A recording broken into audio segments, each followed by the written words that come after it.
আপনাকে একটা প্রশ্ন করতে পারি? জি অবশ্যই করতে পারেন। তো ভাইয়া, আপনার জীবনের সবচেয়ে বদ অভ্যাস কোনটা? আমার জীবনের সবচেয়ে বদ অভ্যাস যাকে দেখি তাকে তারই প্রেমে পড়ে যায়। হ্যাঁ এরকম হয়। আবার আপনি বললেন না যে ছেলে দেখলে ছেলে প্রেমে, কিন্তু মেয়ে দেখলেই মেয়ের প্রেমে পড়ে যায়।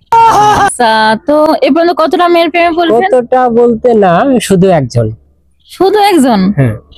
তো কাকে? এই যে আপনার।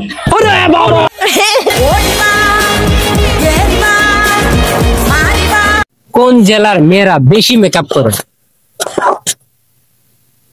বরিশাল। বরিশাল কেন মনে হলো আপনাদের? দেখি বেশিরভাগটা বরিশালের মেয়ে আমার চোখের সামনে অফিসে আসতে দেখি, যাদের দেখি মেকআপ বেশি করে বাসা দেখি বরিশালের দক্ষিণাঞ্চলে।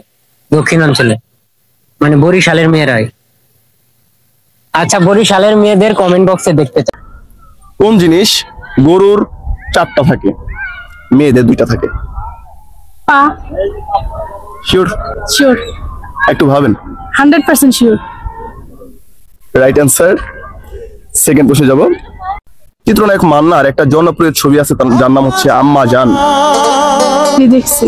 আম্মা জান সিনেমায় নায়ক মান্নার নাম কি ছিল?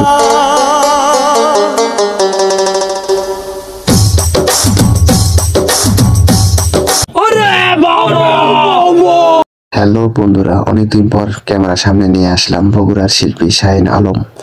তাও দেখা হয়ে গেল তার ছেলের বার্থডে, আর সেই বার্থডেতে অনেক মজা করলাম।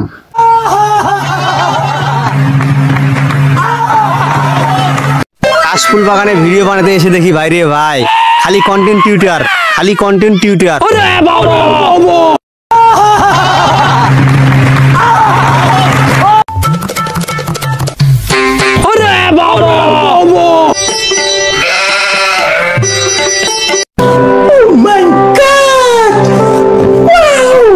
টোটাল ড্রেস আপের বাজেট কত বা কত নিয়েছে? টোটাল ড্রেস আপ বেশি না, এই 1.5 লাখ টাকা হবে। 1.5 লাখ টাকার ড্রেস পরে আপনি এখানে আসছেন, যদি ছিনতাইকারী আসে আপনাকে ধরে না যায়, আপনি কি করবেন?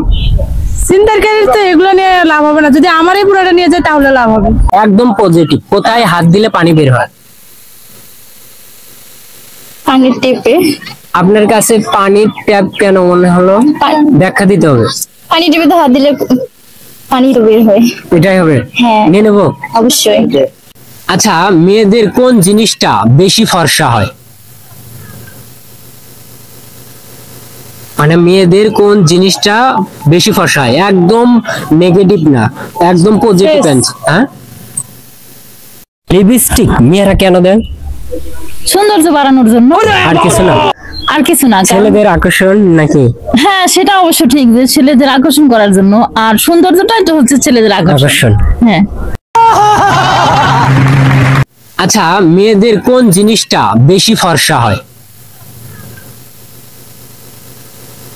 মানে মেয়েদের কোন জিনিসটা বেশি ফর্সা হয়? একদম নেগেটিভ না, একদম পজিটিভ অ্যান্সার। হ্যাঁ, পার্কে ঘুরতে আসছি ভাই, আর এমন একটা দৃশ্য সেই সকাল থেকে মনে হয় এরকমই, আর আসার প্রায় 3 ঘন্টা হয়ে গেছে আমার, এখন পর্যন্ত এই অবস্থা দেখি। সারাক্ষণে কোনো অবধি পানি পড়ে। ক্যামেরাম্যান একটু আগে আছে, আরো আগে আছে। তো কাহিনীটা কি? সারাক্ষণে সেই পানি পড়ে। কোনো সে কত পানি আছে, কোনো সে পানি কি শেষ হবে না? কি বলেন? কোনো সে পানি শেষ হবে না, আপনারাই বলবেন।